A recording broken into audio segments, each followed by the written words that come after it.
बीते दिनों अरविंद केजरीवाल को जब निचली अदालत से राहत मिली थी, वो दिन याद है आपको? अरविंद केजरीवाल कैमरे के सामने अवतरित होते हैं और रोने लगते हैं। देश का पूरा वो तबका जो लगातार गोदी मीडिया को देखता है, वो तबका ये कहने लगता है कि देखो अरविंद केजरीवाल कितने इमोशनल हो गए।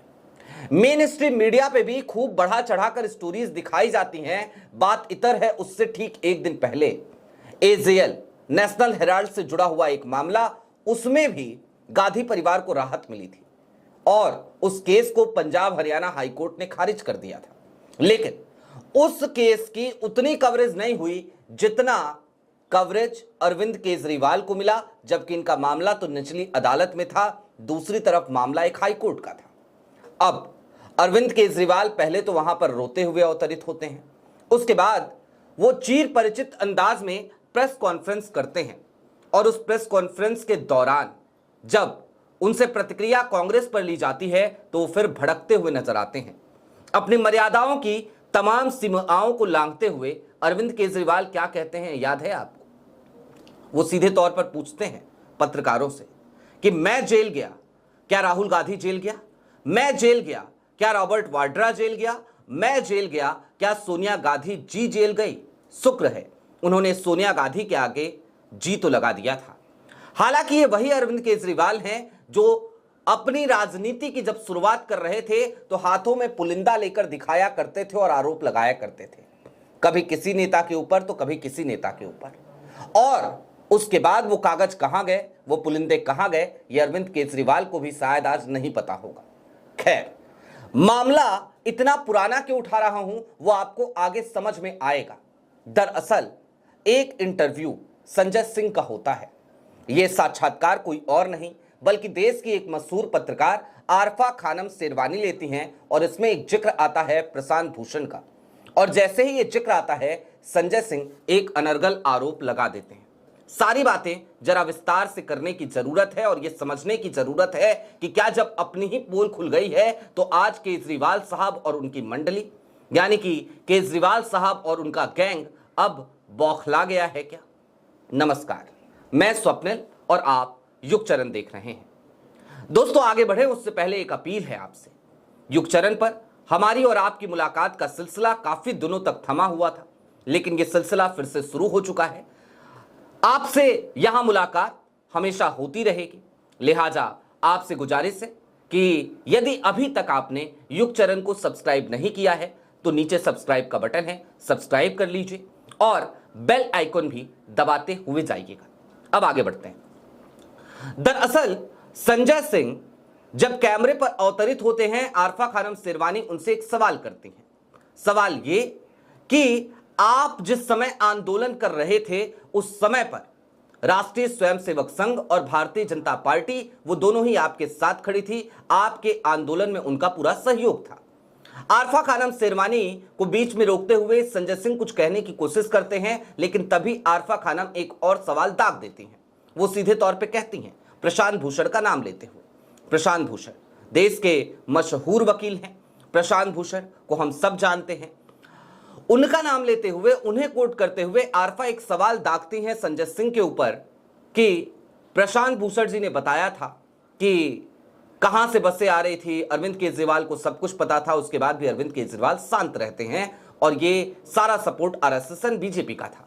हालांकि ये बात प्रशांत भूषण ने कही, ये कहने की भी आरफा खानम को जरूरत नहीं थी, क्योंकि सच्चाई तो ये है कि आज की तारीख में ये बात देश का बच्चा बच्चा जानता है कि अन्ना आंदोलन के पीछे वो कौन सी ताकतें खड़ी थी।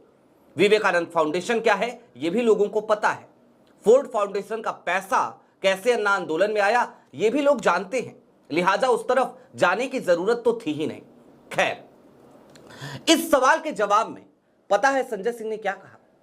संजय सिंह ने उल्टा आरोप प्रशांत भूषण जी के ऊपर लगा दिया, मढ़ दिया, कह दिया कि आप जरा उनसे जाकर के पूछिए कि आडवाणी साहब से मीटिंग कराने के लिए कौन बार बार प्रेशराइज कर रहा था, कौन बार बार कह रहा था कि आडवाणी जी से मीटिंग कर लीजिए, आडवाणी जी से मुलाकात कर लीजिए। यह सुनते ही मेरे कान खड़े हो गए।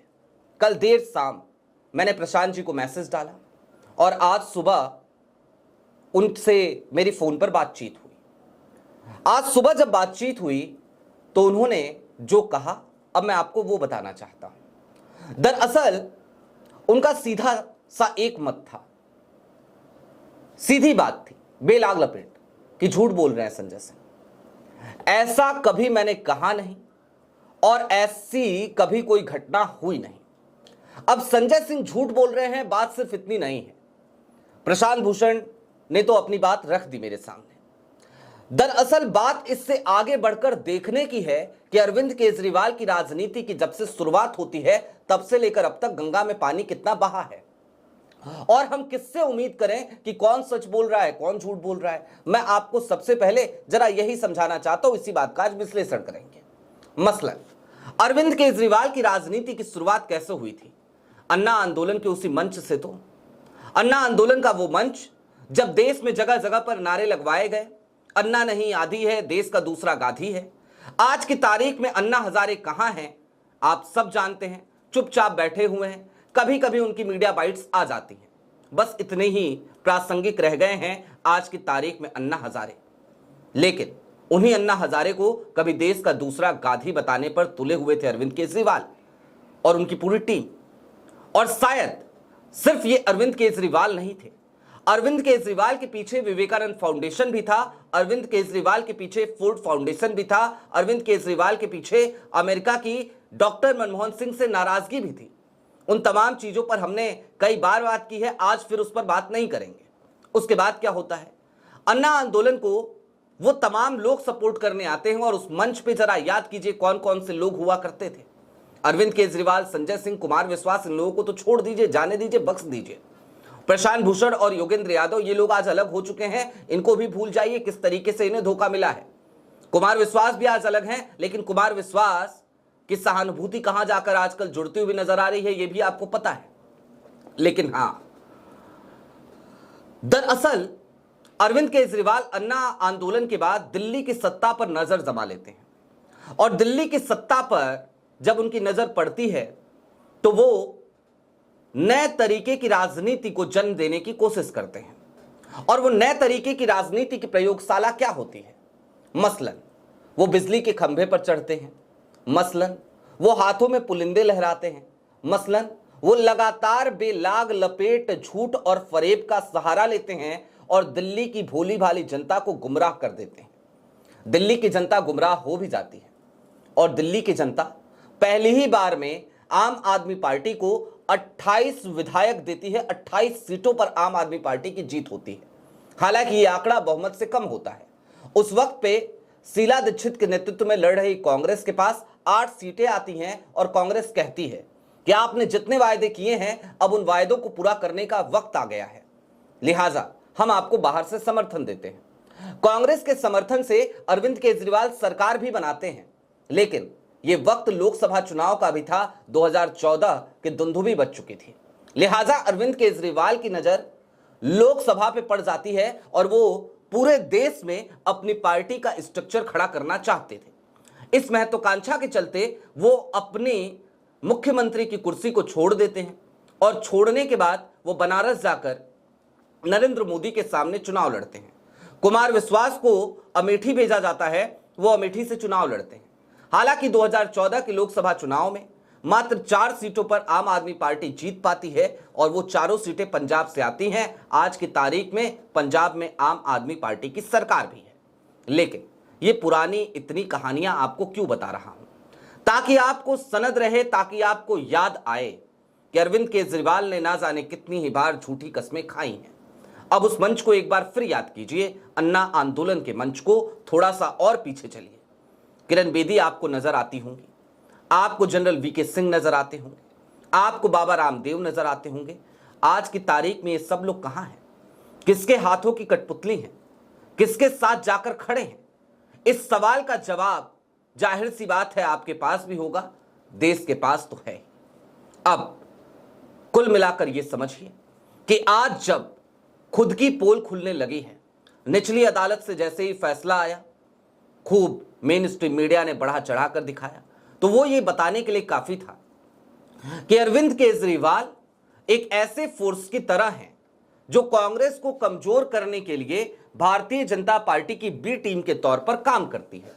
अरविंद केजरीवाल एक ऐसे फोर्स के तौर पर काम करते हैं जो कांग्रेस का खेल उन राज्यों में जाकर बिगाड़ सके जहां पर कांग्रेस सीधे तौर पर भारतीय जनता पार्टी को चुनौती देती है। मसलन कांग्रेस का फोकस आज गुजरात में है, मसलन कांग्रेस का फोकस हरियाणा में था, और हर उस जगह पर अरविंद केजरीवाल ने जाकर के खेल बिगाड़ने की पूरी कोशिशें की हैं।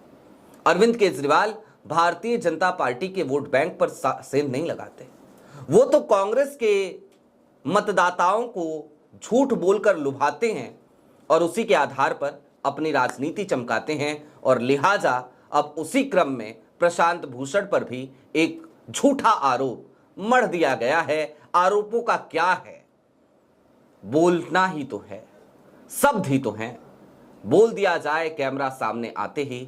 संजय सिंह से ये उम्मीद नहीं थी, लेकिन संजय सिंह ने भी वही ढर्रा अपना लिया है शायद। आपकी क्या राय है वो हमें कमेंट बॉक्स में जरूर बताइएगा। अभी के लिए दीजिए इजाजत, चलते चलते फिर इतना ही कहेंगे कि युग चरण पर मुलाकातों का यह सिलसिला लगातार जारी है, लिहाजा सब्सक्राइब करते हुए जाइए, बेल आइकन भी दबाते हुए जाइएगा। बहुत शुक्रिया।